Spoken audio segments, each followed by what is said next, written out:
Halo teman-teman, selamat datang di cerita kali ini. Di bawah langit sore yang berwarna keemasan, di sebuah desa kecil yang dikelilingi sawah dan sungai, ada kisah sederhana tentang dua hati yang tumbuh bersama waktu. Ini bukan kisah mewah dari kota besar, tapi tentang senyum yang lahir di antara bulir padi, tentang janji yang terucap di tepi sungai, dan cinta yang tumbuh dari kenangan masa kecil. Selamat datang di kisah berjudul Cinta di Tepi Sungai Padi. Sebuah cerita tentang pulang, tentang rindu, dan tentang cinta yang akhirnya menemukan rumahnya. Langit sore di desa Sumberjati selalu berwarna keemasan. Di kejauhan, suara gemericik sungai berpadu dengan tiupan lembut angin yang membelai pucuk padi. Di antara hamparan hijau itu, seorang gadis tampak berjalan pelan menyusuri pematang, membawa ember bambu kecil. Namanya Laras, gadis berusia 18 tahun. Anak petani yang ceria dan penuh rasa syukur.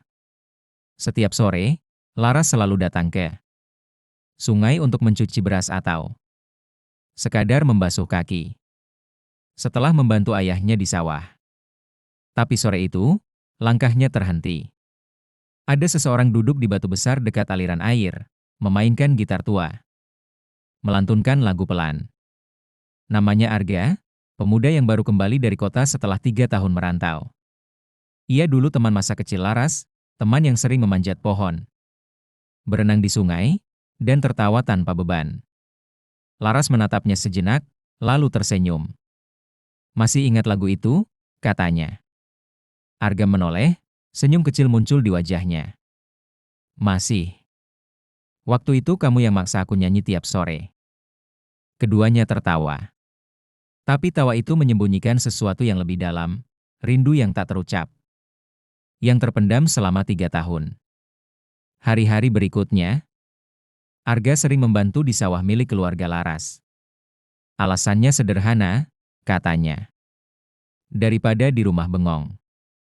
Tapi semua orang di desa tahu. Alasan itu cuma setengah benar.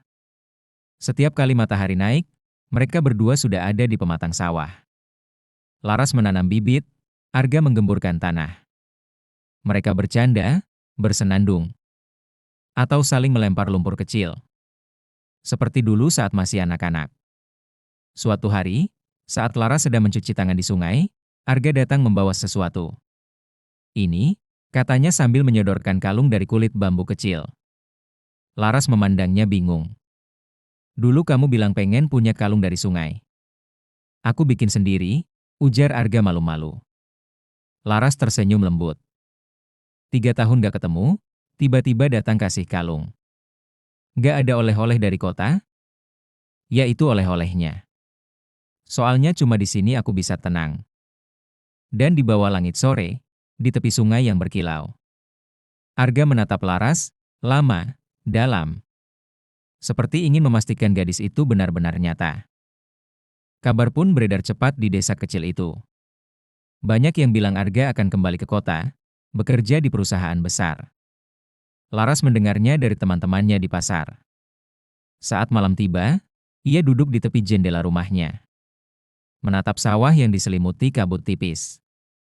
Ia ingin percaya bahwa Arga akan tetap tinggal.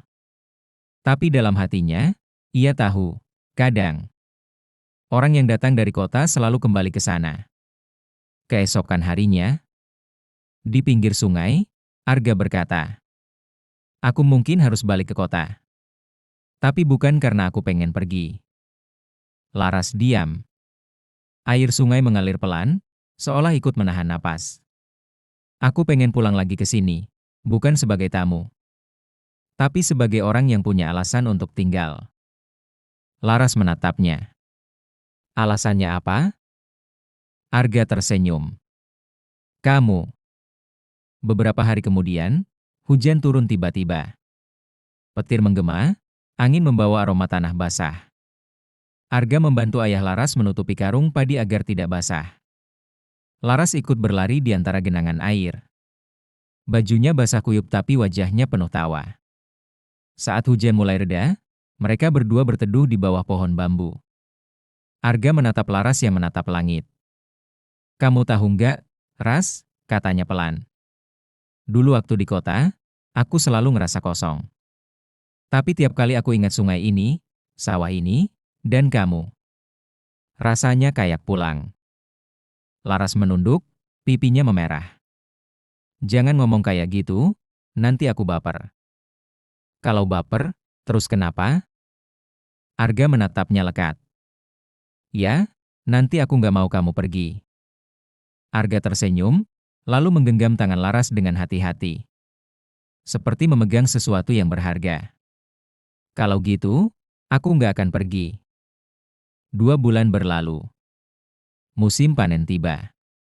Desa Sumberjati dipenuhi tawa dan aroma gabah kering. Di antara suara sabit dan lagu panen, Laras dan Arga bekerja berdampingan. Seperti 2 helai padi yang tumbuh di batang yang sama.